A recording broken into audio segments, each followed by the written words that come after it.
Hello friends, welcome back to our channel. നമ്മൾ ഇന്ന് കാണാൻ പോകുന്നത് മാ എന്ന ഹിന്ദി മൂവിയാണ്. ഒരു ഗ്രാമത്തിൽ ആദ്യമായിട്ട് ആർത്തവം വരുന്ന പെൺകുട്ടികളെ എല്ലാം തന്നെ പെട്ടെന്ന് കാണാതാകുന്നു. കുറച്ച് ദിവസങ്ങൾക്ക് ശേഷം അവർ തിരിച്ചു വരുമ്പോൾ എന്നേക്കുമായിട്ട് അവരുടെ ആർത്തവം നിന്നു പോവുകയും ചെയ്യുന്നു. എന്തായിരിക്കും ഇതിനു പിന്നിൽ ഒളിഞ്ഞിരിക്കുന്ന നിഗൂഢത? അത് നമുക്ക് മൂവി കണ്ടു തന്നെ അറിയാം. കഥയിലേക്ക് കിടക്കുന്നതിന് മുമ്പ് എല്ലാവരും നമ്മുടെ വീഡിയോ ഒന്ന് ലൈക്ക് ചെയ്ത് സപ്പോർട്ട് ചെയ്യുക. മൂവിയുടെ തുടക്കത്തിൽ തന്നെ വെസ്റ്റ് ബംഗാളിലെ ചന്ദ്രപൂർ എന്ന് പറയുന്ന സ്ഥലത്ത് ഒരു വലിയ മാൻഷനാണ് കാണിക്കുന്നത്. അതിന്റെ ഉടമസ്ഥന്റെ ഭാര്യ ഗർഭിണിയായിരുന്നു. അവർക്ക് പ്രസവ വേദന തുടങ്ങി. ആ മനുഷ്യനിൽ തന്നെ കാളിയുടെ ഒരു ചെറിയ അമ്പലമുണ്ട്. അവരുടെ വിശ്വാസപ്രകാരം ഏത് വ്യക്തിയുടെ സ്വപ്നത്തിലാണോ കാളിദേവി പ്രത്യക്ഷപ്പെടുന്നത് അവർക്ക് മാത്രമേ ആ അമ്പലം തുറക്കാനും അവിടെ പൂജ ചെയ്യാനും അനുവാദമുള്ളൂ. അങ്ങനെ ഒരു സ്ത്രീയുടെ സ്വപ്നത്തിൽ കാളിദേവി പ്രത്യക്ഷപ്പെടുകയും ഇവിടെ ഇപ്പോൾ പൂജ നടന്നുകൊണ്ടിരിക്കുകയും ചെയ്യുകയാണ്. എന്താണെങ്കിലും അതിനിടയ്ക്ക് ആ സ്ത്രീ പ്രസവിച്ചു. അവിടുത്തെ ജോലിക്കാരൻ വന്ന് അവരുടെ ഭർത്താവിനോട് ആദ്യം ഒരു സന്തോഷ വാർത്ത പറയുന്നു, നിങ്ങൾക്കൊരു മകൻ ജനിച്ചു. പക്ഷെ രണ്ടാമത് അയാൾ പറഞ്ഞ കാര്യം കേട്ടിട്ട് അയാളുടെ മുഖത്ത് സന്തോഷം പോവുകയും ചെയ്തു. കാരണം ആ സ്ത്രീക്ക് ഇരട്ട കുട്ടികളായിരുന്നു. രണ്ടാമത്തെ കുട്ടി പെൺകുഞ്ഞാണ്.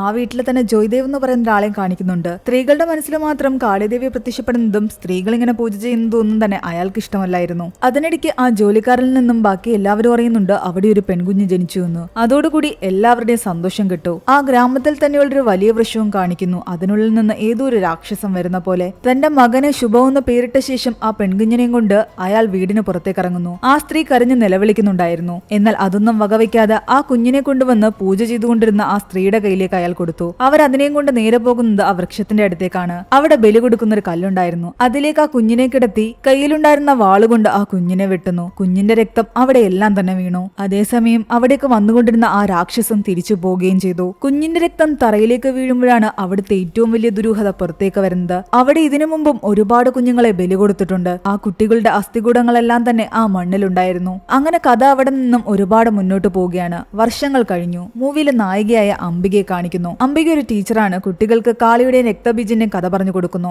രക്തബീജ് എന്ന രാക്ഷസൻ ദേവന്മാരെയെല്ലാം തന്നെ ആക്രമിച്ച് കീഴ്പ്പെടുത്തുകയായിരുന്നു. എന്നാൽ യുദ്ധത്തിൽ അയാൾ ഒരിക്കലും തോൽക്കില്ല. അയാളുടെ ശരീരത്തിൽ നിന്ന് ഓരോ തുള്ളി രക്തം വീഴുമ്പോഴും പുതിയൊരു രക്തബീജ് എന്ന രാക്ഷസൻ ഉണ്ടാകും. ആ രാക്ഷസനെ തോൽപ്പിക്കാൻ പറ്റാത്ത ദേവന്മാര് പാർവതി ദേവിയോട് അതിന് പരിഹാരം ചോദിക്കുന്നു. ദേവി കാളിദേവിയായി പ്രത്യക്ഷപ്പെട്ട് പിന്നീട് യുദ്ധം നടക്കുമ്പോൾ രക്തബീജിന്റെ ശരീരത്തിൽ നിന്ന് വീഴുന്ന ഓരോ തുള്ളി രക്തവും തന്റെ നാവ് കൊണ്ട് തുടച്ചെടുക്കുന്നു. അങ്ങനെ ആ രാക്ഷസനെ ദേവി കൊല്ലുകയാണ്. അംബിക കുട്ടികൾക്ക് കഥ പറഞ്ഞു കൊടുക്കുമ്പോൾ ആ കൂട്ടത്തില് അവളുടെ മകൾ ശ്വേതയുമുണ്ട്. അവളുടെ ഹസ്ബൻഡിന്റെ പേര് ശുഭം എന്നാണ്. ഇതേ ശുഭത്തിനെ തന്നെയാണ് മൂവിയുടെ തുടക്കത്തിൽ ജനിക്കുന്ന ഇരട്ട കുട്ടികളിലെ ആൺകുട്ടിയായിട്ട് നമ്മളെ കാണിക്കുന്നതും. തന്റെ ഗ്രാമത്തിൽ നടക്കുന്ന അത്തരം ആചാരങ്ങളോടൊന്നും തന്നെ അവന് താല്പര്യം ഉണ്ടായിരുന്നില്ല. അത് കാരണം അയാൾ ഗ്രാമത്തിലേക്ക് പോകാറുമില്ല. അവിടെ നിന്നെല്ലാം വിട്ട് സിറ്റിയിൽ അംബികയുടെയും മകളുടെയും കൂടെ താമസവുമാണ്. തങ്ങൾക്കൊരു മകളാണ് ജനിച്ചതെന്ന് അയാൾ തന്റെ കുടുംബക്കാരോട് പോലും പറഞ്ഞിട്ടില്ല. കാരണം അവിടെ ജനിക്കുന്ന പെൺകുട്ടികളെല്ലാം തന്നെ ബലി കൊടുക്കുന്ന ഒരു രീതി ആ ഗ്രാമത്തിലുണ്ടായിരുന്നല്ലോ. എന്നാൽ ശ്വേത എപ്പോഴും ചന്ദ്രപൂരിന്റെ പേര് കേൾക്കുമ്പോൾ തന്റെ ഗ്രാമോദല്ലേ തനിക്ക് അങ്ങോട്ട് പോകണമെന്ന് പറഞ്ഞ് വാശി പിടിക്കും. അവിടേക്ക് പോയി കഴിഞ്ഞാൽ ആ ശാപം എല്ലാം തന്നെ അവളുടെ മേലും വരുമെന്ന് പേടിച്ചിട്ട് അംബികയും ശുഭവും അവളുടെ മനസ്സ് മാറ്റിക്കൊണ്ടേയിരുന്നു.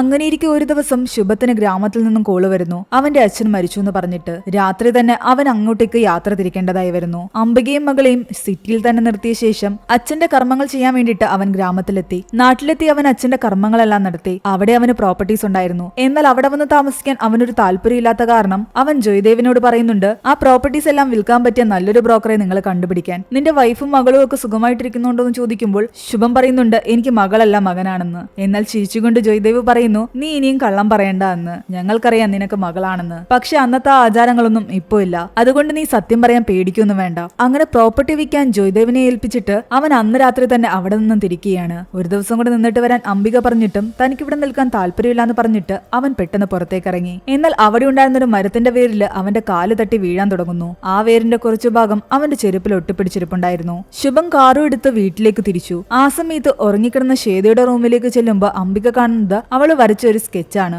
അത് അവള് ശുഭത്തിന് അയച്ചു കൊടുക്കുന്നു. എന്നാൽ ആ ഒരു സ്കെച്ച് കണ്ട ശുഭം ഞെട്ടിപ്പോയി. തങ്ങളുടെ ഗ്രാമത്തിലെ ആ ശപിക്കപ്പെട്ട വൃക്ഷത്തിന്റെ സ്കെച്ചായിരുന്നു അത്. ഇതെങ്ങനെ അവള് വരച്ചു എന്ന് അവൻ എത്ര ആലോചിച്ചും പിടികിട്ടിയില്ല. കാരണം അവൾ ഒരു തവണ പോലും ഈ ഗ്രാമത്തിലേക്ക് വന്നിട്ടില്ല. അതൊക്കെ ആലോചിച്ച് ടെൻഷൻ അടിച്ചിരിക്കുകയായിരുന്നു അവൻ. പക്ഷെ ആ സമയത്ത് അവിടെ ഭയാനകമായ ചില കാര്യങ്ങൾ നടക്കുന്നു. ആ വൃക്ഷത്തിന്റെ വേരുകൾ അവന്റെ കാറിനെ വരിഞ്ഞു മുറുകി. ആ വൃക്ഷത്തിലെ രാക്ഷസനെയും അവിടെ കാണിക്കുന്നുണ്ട്. അയാൾ അവിടെ വെച്ച് ശുഭത്തിനെ കൊല്ലുകയാണ്. കാറിന് തീ പിടിക്കുന്നു. അതൊരു ആക്സിഡന്റ് മൂലമുണ്ടായ മരണമാണെന്നാണ് എല്ലാവരും കരുതുന്നത്. ആ വാർത്ത അംബികയും ശ്വേതയും ആകെ തകർത്തിട്ടുണ്ടായിരുന്നു. അങ്ങനെ ദിവസങ്ങൾ കടന്നുപോയി. പതിയെ പതിയെ അവർ ജീവിതത്തിലേക്ക് തിരിച്ചു വരികയാണ്. ചടങ്ങുകൾക്ക് വന്ന ജോയ്ദേവ് ആകട്ടെ അവളോട് പറയുന്നുണ്ട്, ശുഭം മരിക്കുന്നതിന് മുമ്പ് ആഗ്രഹിച്ചിരുന്നത് ആ പ്രോപ്പർട്ടി വിൽക്കണമെന്നാണ്. അതുകൊണ്ട് അത് വിൽക്കാൻ വേണ്ടിയിട്ട് നീ എന്തായാലും നാട്ടിലേക്ക് വരണം. ആദ്യമെല്ലാം അവൾ അതിനെ എതിർത്തു. വീണ്ടും മാസങ്ങൾ കടന്നുപോയി പോയി കഴിഞ്ഞിട്ട് അയാൾ വീണ്ടും വിളിച്ചപ്പോൾ ഒടുവിൽ അവന്റെ അവസാനത്തെ ആഗ്രഹമായിരുന്നില്ലേ എന്ന് കരുതിയിട്ട് ശ്വേതയും അംബികയും ശുഭത്തിന്റെ ഗ്രാമത്തിലേക്ക് പോകുന്നു. ആദ്യമായിട്ടായിരുന്നു അംബിക അവിടെ എത്തുന്നത്. പണ്ടവിടെ ഉണ്ടായിരുന്ന കെയർടേക്കറിന്റെ മകനായ വികാസ് ആയിരുന്നു ഇപ്പോഴത്തെ പുതിയ കെയർടേക്കർ. അയാളുടെ വൈഫ് നന്ദിനിയും അവരുടെ മകൾ ദീപികയും കണ്ടുമുട്ടുന്നു. ദീപികയും ശ്വേതയും പെട്ടെന്ന് തന്നെ കൂട്ടുകാരായി. എന്നാൽ നന്ദിനിക്ക് ഇവരോടടുക്കാൻ കുറച്ച് ഭയം തോന്നുന്നുണ്ടായിരുന്നു. മനുഷ്യന്റെ ഉള്ളിലേക്ക് ചെന്ന് കഴിഞ്ഞതും വികാസ് ആകട്ടെ അവിടുത്തെ സ്റ്റോറി പറയുന്നു. ആ കാളിദേവിയുടെ അമ്പലം 40 വർഷമായിട്ട് അടച്ചിട്ടിരിക്കുകയാണ്. കാലങ്ങളായിട്ട് ആരുടെയും സ്വപ്നത്തിൽ ദേവി പ്രത്യക്ഷപ്പെട്ടിട്ടില്ല. അങ്ങനെ പ്രത്യക്ഷപ്പെട്ടെങ്കിൽ മാത്രമേ ആ അമ്പലം തുറക്കൂ എന്നും പറയുന്നു. നന്ദിനിയാകട്ടെ വികാസിനോട് പറയുന്നുണ്ട് ശുഭത്തിന് മകനല്ല മകളാണ് ഉണ്ടായിരിക്കുന്നത്. എന്നാൽ വികാസ് അവളോട് മിണ്ടാതിരിക്കാൻ പറയുന്നു. പഴയ കാര്യങ്ങളൊന്നും ഇനി ഇവിടെ പറയാൻ പാടില്ല. വികാസിന്റെ അച്ഛനായിട്ടുള്ള ആ പഴയ കെയർടേക്കറിനെയും അംബിക പോയി കാണുന്നുണ്ട്. അയാളിപ്പോ മനോനില തെറ്റിയ അവസ്ഥയിലായിരുന്നു. എന്തൊക്കെ പിച്ചുമ്പയും പറഞ്ഞുകൊണ്ടിരിക്കുകയാണ്. പിന്നീട് അവർ ഡ്രസ്സൊക്കെ മാറി ആഹാരം കഴിക്കാനിരിക്കുന്ന സമയത്ത് ഈ വൃദ്ധൻ അവിടേക്ക് വന്നിട്ട് പറയുന്നുണ്ട് സർവനാശം സംഭവിക്കാൻ പോകുന്നുവെന്ന്. അവര് പെട്ടെന്ന് പേടിച്ചുപോയി. എന്നാൽ ഇയാൾ മാനസിക നില തകരാറിലായിരിക്കുന്നത് കാരണം അയാൾ പറയുന്നതൊന്നും അവർ കാര്യമാക്കി എടുത്തില്ല. രാത്രിയിൽ ഉറങ്ങിക്കിടന്ന ശ്വേതയുടെ അടുത്തേക്ക് പ്രേതങ്ങളെ പോലെ കുറെ കുട്ടികൾ വരുന്നുണ്ട്. അവളുടെ ചെറിയ ടാബില് തനിയെ ആ വൃക്ഷത്തിന്റെ രൂപവും പ്രത്യക്ഷപ്പെടുന്നു. മാസങ്ങൾക്ക് മുമ്പ് ശുഭമിന് അംബിക അയച്ചു കൊടുക്കുമ്പോഴും ഇതേ ചിത്രം ഇതുപോലെ പ്രത്യക്ഷപ്പെട്ടതാണ്. അല്ലാതെ ഒരു കാരണവശാലും ശ്വേത ഇത് വരച്ചതായിരുന്നില്ല. പിറ്റേന്ന് രാവിലെ ശ്വേതയാകട്ടെ ദീപികയോട് സംസാരിച്ചുകൊണ്ടിരിക്കുന്ന സമയത്ത് ഈ ചിത്രം തന്റെ ടാബില് കാണുന്നു. എന്നാൽ ദീപിക അവളോട് ചോദിക്കുന്നുണ്ട് ആ വൃക്ഷത്തിന്റെ അടുത്ത് നിങ്ങൾ പോയോ എന്ന്. ഞാൻ പോയിട്ടില്ല എന്ന് പറയുന്നു. ഈ ചിത്രം ഞാൻ വരച്ചതുമല്ല എന്നാണ് ശ്വേത പറയുന്നത്. ഇങ്ങനൊരു വൃക്ഷം ഇവിടെ ഉണ്ടെങ്കിൽ നമുക്ക് അവിടേക്ക് പോകാമെന്ന് ശ്വേത വാശി പിടിക്കുമ്പോൾ ദീപിക പറയുന്നുണ്ട് ഒരു കാരണവശാലും അങ്ങോട്ട് പോകരുത്. അവിടെ ആ വൃക്ഷത്തിന്റെ അടുത്ത് രാക്ഷസനുണ്ടെന്നാണ് എല്ലാവരും പറയുന്നത്. ഇവിടെ ജയദേവ് ആകട്ടെ പ്രോപ്പർട്ടി വിൽക്കാൻ പല ബ്രോക്കർമാരെയും കൊണ്ടുവരുന്നെങ്കിലും അവരെല്ലാം ഈ ഗ്രാമത്തിലെ പല കഥകളും കേട്ടിട്ട് ആ പ്രോപ്പർട്ടി വാങ്ങിക്കാൻ കൂട്ടാക്കുന്നില്ല. ഇവിടെ ശ്വേത നിർബന്ധിച്ചിട്ട് ദീപികയാകട്ടെ അവളെയും കൂട്ടി ആ വൃക്ഷത്തിന്റെ അടുത്തേക്ക് പോകാൻ ഒരുങ്ങുന്നു. ഒരു ചെറിയ ബിൽഡിംഗിൽ കടന്നിട്ട് വേണം ആ ഏരിയയിലേക്ക് കടക്കാൻ. അവർ അവിടേക്ക് എത്തുമ്പോഴേക്കും അംബികയാകട്ടെ ഇവരെ തേടി അവിടേക്ക് വരുന്നു. ശ്വേതയോട് ആവശ്യമില്ലാത്ത സ്ഥലത്തേക്കൊന്നും പോകാൻ പാടില്ല എന്ന് പറഞ്ഞ് അവരെ തിരിച്ചു വിളിച്ചു കൊണ്ടുപോകുന്നു. ശ്വേതയും കൂട്ടി ദീപിക ഇങ്ങോട്ട് വന്നത് കണ്ട നന്ദിനിയാകട്ടെ ദീപികയെ കുറെ വഴക്ക് പറഞ്ഞിട്ടാണ് അവിടെ നിന്നും കൂട്ടിക്കൊണ്ടുപോകുന്നത്. ദീപികയുടെ ഡ്രസ്സിലെ രക്തക്കറ കണ്ടുകൊണ്ട് അംബികയാകട്ടെ നന്ദിനിയോട് പറയുന്നുണ്ട് നിന്റെ മകൾക്ക് ആദ്യത്തെ ആർത്തവം വന്നുവെന്ന്. അത് കണ്ടതും നന്ദിനി പേടിച്ചുകൊണ്ട് അവളെ കൂട്ടിക്കൊണ്ട് അവിടെ നിന്നും പോയി. എന്നിട്ട് ദീപികയെ ഒറ്റയ്ക്ക് ഒരു മുറിയിലിട്ട് അടയ്ക്കുന്നു. ഒരു കാരണവശാലും പുറത്തു വരുന്നെന്ന് പറഞ്ഞിട്ടാണ് നന്ദിനി പോയത്. പക്ഷെ രാത്രിയായപ്പോഴേക്കും ആ വൃക്ഷത്തിലെ രാക്ഷസൻ അവിടേക്ക് വരികയും അതിന്റെ വേരുകൾ ഉപയോഗിച്ച് ദീപികയെ ആ ജനലിലൂടെ പുറത്തേക്ക് കൊണ്ടുപോവുകയും ചെയ്തു. ഇത് മനസ്സിലാക്കിയ വികാസും നന്ദിനിയും ആകെ തകർന്നുപോയി. നന്ദിനി അംബികയാണ് കുറ്റപ്പെടുത്തുന്നത്. നിങ്ങൾ വന്ന ശേഷമാണ് പ്രശ്നങ്ങൾ തുടങ്ങിയിരിക്കുന്നത്. നിങ്ങളുടെ മകള് കാരണമാണ് ദീപിക ആ സ്ഥലത്തിന്റെ അടുത്തേക്ക് പോയതും അവിടെ വെച്ചിട്ട് ആ രാക്ഷസൻ അവളെ കണ്ടിട്ട് ഇപ്പൊ പിടിച്ചുകൊണ്ടുപോയതും. എന്നാൽ ഈ രാക്ഷസ കഥയില് അംബികയ്ക്ക് വിശ്വാസം തോന്നുന്നില്ല. എന്നാൽ വികാസ് പറയുന്നുണ്ട് ഇവിടെ വർഷങ്ങളായിട്ട് ഇത് തന്നെയാണ് നടന്നുകൊണ്ടിരിക്കുന്നതെന്ന്. എന്താണെങ്കിലും ആ കുട്ടിയെ പറ്റി അന്വേഷിക്കാൻ വേണ്ടിയിട്ട് അംബിക പോലീസിനെ വിളിക്കുന്നു. പോലീസ് ഓഫീസർ വന്ന് അവിടെയെല്ലാം പരിശോധിച്ചു കഴിയുമ്പോൾ ഒരു മനുഷ്യനാണ് ആ കുട്ടിയെ തട്ടിക്കൊണ്ടുപോയതെന്ന് അവർക്കും തോന്നിയില്ല.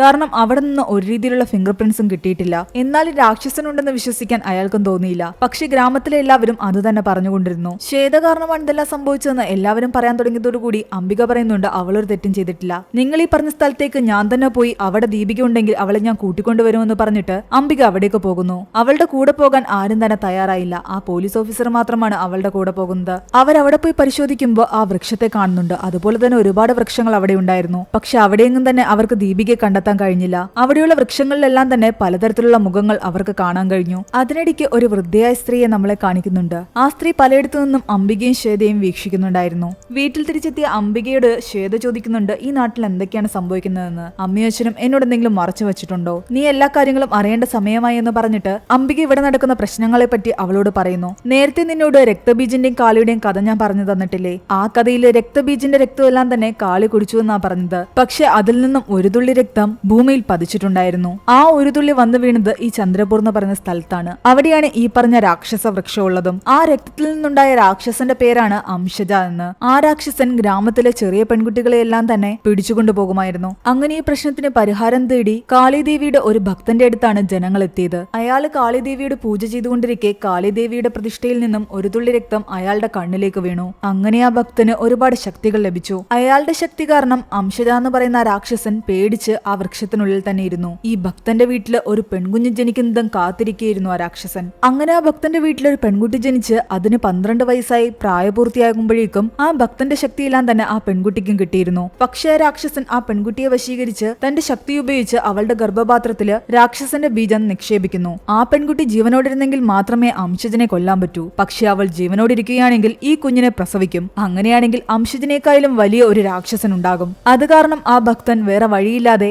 ആ കുട്ടിയെ കൊന്നുകളയുകയാണ്. അതോടെ അംശജൻ ആഗ്രഹിച്ച പോലെ തന്നെക്കാൾ ശക്തിയുള്ള തന്റെ മറ്റൊരു രൂപത്തെ ഉണ്ടാക്കാൻ കഴിഞ്ഞില്ല. അന്നത്തെ അതേ ഭക്തന്റെ തന്നെ ബ്ലഡ് ലൈനാണ് ഇപ്പോഴുള്ള ഈയൊരു മാൻഷനിൽ താമസിക്കുന്ന ശുഭത്തിന്റെ ഫാമിലി. അതുകൊണ്ടാണ് മൂവിയുടെ തുടക്കത്തിൽ ഇതേ ഫാമിലിയിൽപ്പെട്ട ഒരാൾക്ക് പെൺകുഞ്ഞ് ജനിച്ചപ്പോൾ ആ കുട്ടിയും ഇതുപോലെ കൊന്നുകളഞ്ഞത്. ശുഭവും തനിക്ക് ജനിച്ചത് മകളാണെന്ന് മറച്ചു വെച്ചതും അതുകൊണ്ടായിരുന്നു. അങ്ങനെ കുഞ്ഞുങ്ങളെയെല്ലാം കൊന്നുകളയുന്നത് കാരണം അംശജന് ആ പെൺകുട്ടികളിലൊന്നും തന്നെ തന്റെ ബീജത്തെ നിക്ഷേപിക്കാനോ തന്നെക്കാൾ ശക്തിയുള്ള മറ്റൊരു രാക്ഷസനെ ഉണ്ടാക്കാനോ കഴിഞ്ഞില്ല. കഥയെല്ലാം കേട്ട് ശ്വേത വല്ലാതെ പേടിക്കുന്നു. തനിക്കും എന്തെങ്കിലും സംഭവിക്കുമെന്നാണ് അവൾ ചോദിക്കുന്നത്. എന്നാൽ എന്തൊക്കെ വന്നാലും ഞാൻ നിന്നെ രക്ഷിക്കുമെന്ന് അംബിക പറയുന്നു. ഇവിടെ ആ രാക്ഷസൻ അംശജയാകട്ടെ ദീപികയെ തട്ടിക്കൊണ്ടുപോയില്ലേ, ആ പെൺകുട്ടിയെ അയാൾ ഒരു ഇവളാക്കി മാറ്റുന്നു. ഇവിടെ ഇൻസ്പെക്ടറും ജോയ്ദേവും ചേർന്നിട്ട് ഗ്രാമത്തിൽ നിന്നും കാണാതായ ശേഷം വീണ്ടും തിരിച്ചെത്തിയ പെൺകുട്ടികളെല്ലാം പോയി കാണുന്നു. അവർക്ക് എന്താണ് സംഭവിച്ചെന്ന് ചോദിക്കുന്നു. ആർക്കും ഒന്നും തന്നെ പറയാനില്ലായിരുന്നു. അവർക്ക് ആർക്കും ഒന്നും തന്നെ ഓർമ്മയുമില്ല. ആകെ ഒരു പെൺകുട്ടി പറയുന്നുണ്ട് ഒരു വൃദ്ധയായ സ്ത്രീയെ മാത്രം താൻ കണ്ടുവെന്ന്. അംബിക അപ്പോൾ ചിന്തിക്കുന്നുണ്ട് താനും പലയിടത്ത് വെച്ചിട്ടും ആ സ്ത്രീ തന്നെ നോക്കുന്നതായിട്ട് ശ്രദ്ധിച്ചിരുന്നല്ലോ എന്ന്. ദീപിക വീട്ടിലെത്തുമ്പോൾ കാണുന്നത് ശ്വേതയാകട്ടെ ആ പഴയ കെയർടേക്കറിന്റെ അടുത്തിരുന്ന് സംസാരിക്കുന്നതാണ്. അയാൾ എന്തൊക്കെയോ അവളോട് പറഞ്ഞുകൊണ്ടിരിക്കുകയായിരുന്നു. അവളെയും കൂട്ടിക്കൊണ്ട് അംബിക പോകാൻ നേരത്ത് അയാൾ അവളുടെ കയ്യിൽ ഒരു ചെറിയ പേപ്പർ കൊടുക്കുന്നു. അതിലെന്തൊക്കെയോ മന്ത്രങ്ങളായിരുന്നു. രാത്രിയിൽ കഷ്ടപ്പെട്ട് അവൾ അതെല്ലാം വായിക്കുന്നുണ്ടായിരുന്നു. അങ്ങനെ അന്ന് രാത്രി ഉറങ്ങിക്കിടന്ന അവളുടെ സ്വപ്നത്തില് കാളിദേവി പ്രത്യക്ഷപ്പെടുന്നു. തന്റെ സ്വപ്നത്തിൽ ദേവി വന്നുവെന്ന് പിറ്റേന്ന് രാവിലെ വികാസിനോട് അവൾ പറയുന്നു. ആ അമ്പലത്തിന്റെ ചാവി എവിടെയെന്ന് ചോദിക്കുന്നു. അവിടെ ഉണ്ടായിരുന്ന ഒരു ഫോട്ടോയുടെ താഴെ അതുണ്ടായിരുന്നു. അവള് പോയി ആ ചാവി എടുത്ത് ആ അമ്പലം തുറക്കുന്നു. ഈ വിവരം ഗ്രാമത്തിലെ എല്ലാവരും തന്നെ അറിഞ്ഞിട്ടുണ്ടായിരുന്നു. വർഷങ്ങൾക്ക് ശേഷം അതൊന്ന് തുറന്നു കാണാൻ ആഗ്രഹിച്ചിരുന്ന നാട്ടുകാരായിരുന്നു അവർ. എല്ലാവരും ഈ വിവരം അറിഞ്ഞ് അവിടേക്ക് തടിച്ചുകൂടി. അംബികയുടെ കാലിൽ വീണ് എല്ലാവരും നമസ്കരിക്കുന്നു. ഈ ഒരു ദിവസത്തിന് വേണ്ടിയിട്ട് അവർ കാത്തിരിക്കുകയായിരുന്നു. ഈ നാട്ടിലെ പ്രശ്നങ്ങളെല്ലാം മാറുമെന്ന് അവർ വിശ്വസിക്കാൻ തുടങ്ങി. അങ്ങനെ പൂജ ആരംഭിച്ചതും കാണാതായ ദീപിക അവിടേക്ക് തിരിച്ചെത്തി. ദീപിക ഉൾപ്പെടെ ആ ഗ്രാമത്തിൽ നിന്നും കാണാതായി തിരിച്ചു വന്ന എല്ലാ പെൺകുട്ടികളെയും കൂട്ടി ഇൻസ്പെക്ടറും അംബികയും ഡോക്ടറിനെ കാണാൻ ചെല്ലുമ്പോൾ ഡോക്ടർ പറയുന്നുണ്ട് ഇവരെ ഒരു രീതിയിലും ആരും സെക്ഷലി അസോൾട്ട് ചെയ്തിട്ടില്ല, പക്ഷെ ഇവരുടെ എല്ലാം തന്നെ പീരീഡ്സ് നിന്നിരിക്കുന്നു. അത് കേട്ട് ഇൻസ്പെക്ടറും അംബികയും ഞെട്ടി. 12 വയസ്സ് കഴിഞ്ഞ കുട്ടികളാണ്, അവർക്ക് പീരീഡ്സ് വന്നു തുടങ്ങിയിട്ടേ ഉള്ളൂ, പക്ഷെ പെട്ടെന്ന് എങ്ങനെ നിന്നു എന്ന് ചോദിക്കുന്നു. അതിനൊരു കാരണവും ഡോക്ടറിന് പറയാനില്ലായിരുന്നു. അവർക്ക് തന്നെ അത്ഭുതമാണ് തോന്നുന്നത്. ഒരു പെൺകുട്ടിയുടെ അല്ല, എല്ലാ പെൺകുട്ടികളുടെയും പീരീഡ്സ് നിന്നിരിക്കുകയാണ്. അന്ന് രാത്രി അംബികയാകട്ടെ ശ്വേതയെ ആഹാരം കഴിക്കാൻ വിളിക്കാൻ ചെല്ലുമ്പോൾ ശ്വേത പറയുന്നുണ്ട് തനിക്ക് ഫുഡ് വേണ്ട, തനിക്ക് വല്ലാതെ വയറുവേദനിക്കുന്നുവെന്ന്. അവളോട് റെസ്റ്റ് എടുക്കാൻ പറഞ്ഞിട്ട് അംബികയും അവളുടെ കൂടെ തന്നെ കിടന്നു. ഇവിടെ തിരിച്ചു വന്ന ദീപികയാകട്ടെ രാത്രിയിൽ ആരും കാണാതെ റൂമിൽ നിന്നും പുറത്തിറങ്ങുന്നു. ഒരു പ്രേതത്തെ പോലെ അവൾ ഇഴഞ്ഞു നീങ്ങുകയായിരുന്നു. അവൾ നേരെ ശ്വേതയുടെ റൂമിലേക്ക് പോകുന്നത് അവളുടെ മുത്തശ്ശനായ ആ കെയർടേക്കർ കാണുകയും അയാൾ അവളെ തടയാൻ ശ്രമിക്കുകയും ചെയ്യുന്നു. എന്നാൽ ദീപികയാകട്ടെ അയാളെ കൊല്ലുകയാണ്. ശബ്ദമുണ്ടാക്കാതെ ദീപിക ശ്വേതയുടെ അടുത്ത് പോയി പറയുന്നുണ്ട് എഴുന്നേക്ക് നമുക്ക് കളിക്കാൻ പോകാമെന്ന്. ശ്വേത അമ്മയെ വിളിക്കാൻ തുടങ്ങിയതും അമ്മയോട് പറയാൻ നിൽക്കണ്ട, നമുക്ക് പോയി കളിക്കാമെന്ന് പറഞ്ഞിട്ട് ദീപിക ശ്വേതയും കൂട്ടിപ്പോയി. ആ സമയത്താണ് ബെഡിലെല്ലാം രക്തം പറ്റിപ്പിടിച്ചിരിക്കുന്നത് കാണിക്കുന്നത്. അതായത് ശ്വേതയ്ക്ക് അവളുടെ ആദ്യത്തെ പീരീഡ്സ് വന്നിരിക്കുന്നു. അതുകൊണ്ടാണ് അവൾക്ക് വയറുവേദന എടുത്തത്. ഇതൊന്നും തന്നെ അംബിക അറിയുന്നുണ്ടായിരുന്നില്ല.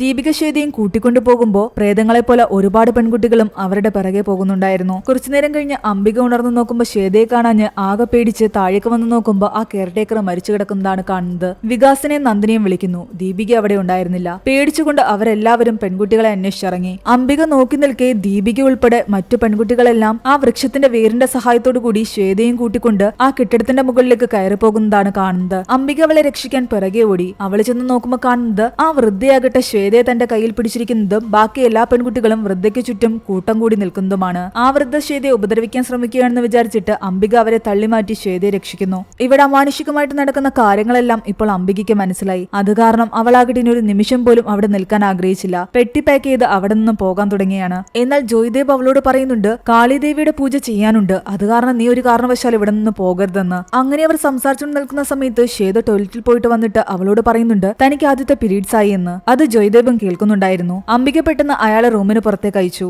അംബികയുടെ ഉള്ളിലെ ടെൻഷൻ കൂടി വരുന്നു. പ്രായപൂർത്തിയായ പെൺകുട്ടികളെയാണ് ആ രാക്ഷസൻ കൊണ്ടുപോകുന്നത്. അവൾ എങ്ങനെയൊക്കെയോ ശ്വേതയെ വണ്ടിയിൽ കയറ്റി അവിടെ നിന്ന് ഡ്രൈവ് ചെയ്ത് പോവുകയാണ്. എന്നാൽ ആ രാക്ഷസന്റെ അനുയായികളായ പെൺകുട്ടികളെല്ലാം തന്നെ പ്രേതത്തെ പോലെ ആ കാറിന് ചുറ്റും വരികയും ശ്വേതയെ അവിടെ നിന്ന് പിടിച്ചുകൊണ്ടുപോകാൻ ശ്രമിക്കുകയും ചെയ്യുന്നു. അംബിക ഒരുപാട് നേരം അവരിൽ നിന്നും ശ്വേതയെ രക്ഷിക്കാൻ ശ്രമിച്ചു. ഒടുവിൽ അവളെ അടിച്ചിട്ട ശേഷം ശ്വേതയെ അവരെല്ലാവരും തങ്ങളുടെ കൈകളിലേന്തി മുകളിലൂടെ കൊണ്ടുപോകുന്നു. ഒടുവിൽ ആ രാക്ഷസന്റെ കയ്യിലേക്ക് കൊടുക്കുന്നു. ആ രാക്ഷസ രൂപത്തിലുള്ള ആളെ കണ്ടു കഴിഞ്ഞപ്പോൾ ശരിക്കും അംബിക ഞെട്ടിപ്പോയി. അത് മറ്റാരുമായിരുന്നില്ല, ജോയ്ദേബ് ആയിരുന്നു. അംബികയ്ക്ക് എന്തെങ്കിലും ചെയ്യാൻ പറ്റുന്നതിന് മുമ്പ് ജോയ്ദേബ് ശ്വേതയും കൊണ്ട് അവിടെ നിന്നും പോയി. പിറ്റേന്ന് രാവിലെ നാട്ടിലെ എല്ലാവരും ചേർന്ന് പോലീസുകാരനോട് പറയുന്നുണ്ട് തന്റെ അച്ഛനെ ആ രാക്ഷസം കൊന്നുവെന്നും നാട്ടിലെ പെൺകുട്ടികളെ എല്ലാം പിടിച്ചുകൊണ്ടുപോയെന്നും. കൂടാതെ അംബികയും ഇവിടെ പൂജ ചെയ്യാതെ നാട്ടിലേക്ക് തിരിച്ചുപോയി. മാത്രമല്ല ജോയ്ദേബിനെയും കാണുന്നില്ല രാത്രി മുതൽ. പോലീസുകാരന് ജോയ്ദേബിൽ നേരത്തെ തന്നെ സംശയം ഉണ്ടായിരുന്നു. ആ പെൺകുട്ടികളോട് പല കാര്യങ്ങളും ചോദിച്ചറിയാൻ ശ്രമിക്കുമ്പോൾ പെൺകുട്ടികൾ പലതും പറയുന്നത് അയാൾ തടുക്കുന്നത് പോലെ പോലീസുകാരന് തോന്നിയിട്ടുണ്ടായിരുന്നു. ആ കാട്ടിലേക്ക് പോകുന്നതും ശരിയല്ലെന്ന് അയാൾ പറഞ്ഞിട്ടുണ്ട്.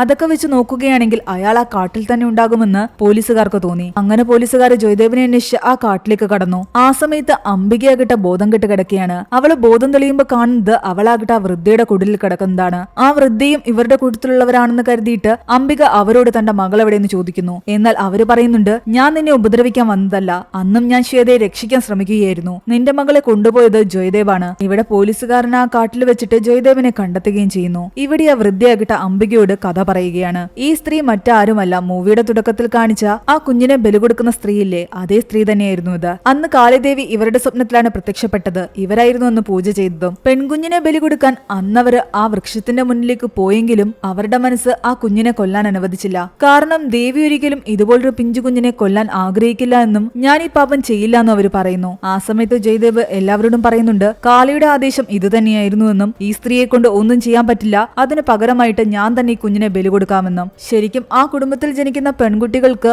ആ അംശിത എന്ന് പറയുന്ന രാക്ഷസനെ കൊല്ലാനുള്ള ശക്തിയുണ്ട്. എന്നാൽ ആ രാക്ഷസ ആ പെൺകുട്ടികളുടെ ശരീരത്തിൽ തന്റെ ബീജം നിക്ഷേപിക്കുന്നത് കൊണ്ടാണ് ആ പെൺകുട്ടികളെ 40 വർഷം മുമ്പ് ഈ കുടുംബത്തിലെ ആൾക്കാർ കൊന്നൊടുക്കിക്കൊണ്ടിരുന്നത്. ഇവിടെ ആ സ്ത്രീയാകട്ടെ ജോയ്ദേവിനെ തടഞ്ഞിട്ടും അതൊന്നും കേൾക്കാതെ ജോയ്ദേവ് ആ കുഞ്ഞിനെ കൊന്നുകളയുന്നു. എന്നിട്ട് ആ സ്ത്രീയെ ആ നാട്ടിൽ നിന്നും നാട് കടത്തുകയാണ്. ആൾക്കാരുടെയൊക്കെ കണ്ണു വെട്ടിച്ച് അവരിപ്പോഴും ഇവിടെയെല്ലാം ഒളിഞ്ഞു താമസിക്കുന്നു. ഇവിടെ ആ രാക്ഷസനാകട്ടെ ജോയ്ദേവിനോട് വലിയ ദേഷ്യത്തിലായിരുന്നു. കാരണം ആ കുഞ്ഞിനെ കൊന്നു കളഞ്ഞത് അവനാണല്ലോ. അങ്ങനെ അവനെ കൊല്ലാൻ വേണ്ടിയിട്ട് ആ രാക്ഷസനെത്തുമ്പോ ജോയ്ദേവ് ആ രാക്ഷസനോട് മാപ്പ് ചോദിക്കുന്നു. ഞാൻ നിങ്ങളുടെ അടിമയായിക്കൊള്ളാമെന്നും നിങ്ങൾക്ക് വേണ്ടിയിട്ട് ഈ കുടുംബത്തിൽ നിന്നും ഒരു പെൺകുട്ടിയെ കൊണ്ടുവരാമെന്നും പറയുന്നു. അതിനു വേണ്ടിയിട്ടുള്ള പല ശക്തികളും രാക്ഷസൻ ജോയ്ദേവിന് കൊടുക്കുകയും ചെയ്തു. ആ ശക്തി ഉപയോഗിച്ചാണ് ആ രാക്ഷസന് വേണ്ടിയിട്ട് ഇപ്പോൾ ശ്വേതയെ അയാൾ കൊണ്ടുവന്നത്. ആ രാക്ഷസനും ജോയ്ദേവും ചേർന്നിട്ട് തന്നെയായിരുന്നു ശുഭത്തിനെ കൊന്നതും. അതെല്ലാം തന്നെ അംബികയും മകളെയും ഇവിടേക്ക് വരുത്താനാണ്. ശ്വേതയെ ആ രാക്ഷസന് കൊടുത്തു കഴിഞ്ഞാൽ ആ രാക്ഷസൻ തന്റെ ബീജം ശ്വേതയുടെ ഉള്ളിൽ നിക്ഷേപിച്ച് തന്നേക്കാൾ ശക്തിശാലിയായ തന്റെ അടുത്ത വംശത്തെ ഉണ്ടാക്കിയെടുക്കും. അങ്ങനെ കഥകളെല്ലാം കേട്ടുകൊണ്ട് നിൽക്കുകയായിരുന്നു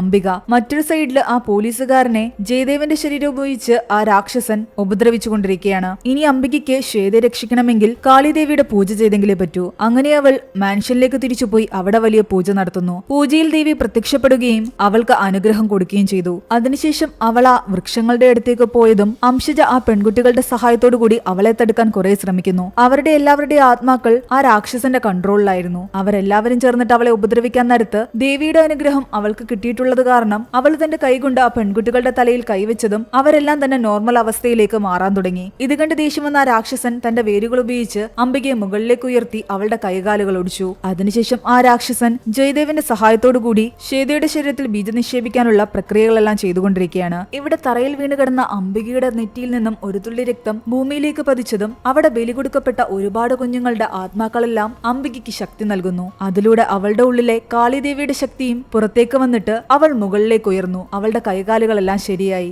അങ്ങനെ ആ ശക്തി ഉപയോഗിച്ച് ആ ജോയ്ദേവിന്റെ ശരീരത്തിൽ കുടിയിരിക്കുന്ന രാക്ഷസനെയും ജോയ്ദേവിനെയും ചേർത്തിട്ട് അവൾ ഇല്ലാതാക്കുകയാണ്. ആ രാക്ഷസന്റെ നെഞ്ചിൽ നിന്നും ഹൃദയം പുറത്തേക്ക് എടുക്കുന്നു. അത് പുറത്തേക്ക് വന്നതോടുകൂടി നിമിഷ നേരം കൊണ്ട് അത് ചാരമായി. അതുപോലെ തന്നെ ചുറ്റുമുണ്ടായിരുന്ന ആ മരങ്ങളും ചാരമായി മാറി. എന്നിട്ട് അവിടെ നിന്നും ശ്വേതയും പെൺകുട്ടികളെയും രക്ഷിച്ചുകൊണ്ട് ഗ്രാമത്തിലേക്ക് തിരിച്ചെത്തുകയാണ് അംബിക. പെൺകുട്ടികളെല്ലാം നോർമൽ അവസ്ഥയിൽ കണ്ടതോടുകൂടി ഗ്രാമവാസികളെല്ലാം സന്തോഷിച്ചു. പക്ഷെ ആ വൃദ്ധയായ സ്ത്രീ അംബികയോട് പറയുന്നുണ്ട് ശ്വേത പ്രഗ്നന്റ് ആണെന്ന്. അവൾ ആ കുഞ്ഞിന് ജന്മം നൽകി കഴിഞ്ഞാൽ പുതിയൊരു രാക്ഷസൻ ഉണ്ടാകും. അത് കാരണം അവളെ കൊന്നുകളഞ്ഞെങ്കിലേ പറ്റൂ. വേറെ വഴിയില്ലാതെ സ്വന്തം മകളെ കൊല്ലാൻ തീരുമാനിക്കുകയാണ് അംബിക. പക്ഷെ അതിന് തൊട്ടു മുൻപ് അവിടെ ഉണ്ടായിരുന്ന ആ കൊച്ചുകുട്ടികളുടെ ആത്മാക്കളെല്ലാം തന്നെ മുകളിലേക്ക് ഉയർന്നു വരുന്നു. ആ ആത്മാക്കൾക്കെല്ലാം തന്നെ മോക്ഷം ലഭിച്ചു. ആ ഗ്രാമത്തിലുണ്ടായിരുന്ന ശാപവും ഇല്ലാതെയായി. അതോടുകൂടി ശ്വേതയുടെ ഉള്ളിലുണ്ടായിരുന്ന ആ രാക്ഷസന്റെ ബീജവും നശിച്ചു. വൃദ്ധ അംബികയെ തടഞ്ഞുകൊണ്ട് പറയുന്നുണ്ട്, ഇനി നീ നിന്റെ മകളെ ബലി കൊടുക്കേണ്ട കാര്യമില്ല എന്ന്. അങ്ങനെ പ്രശ്നങ്ങളെല്ലാം പരിഹരിച്ചതോടുകൂടി അംബിക തന്റെ മകളെയും കൂട്ടി ഈ ഗ്രാമത്തിൽ നിന്ന് പോകുന്നു. അംബികയുടെ ശ്വേതയുടെയും കഥ ഇവിടെ അവസാനിച്ചെങ്കിലും മൂവിയുടെ എൻഡില് മറ്റൊരു ക്ലിപ്പ് കൂടി കാണിക്കുന്നുണ്ട്. ബോളിവുഡിൽ തന്നെ പുറത്തിറങ്ങിയ ഷെയ്ത്താൻ എന്ന് പറയുന്ന മറ്റൊരു മൂവിയിലെ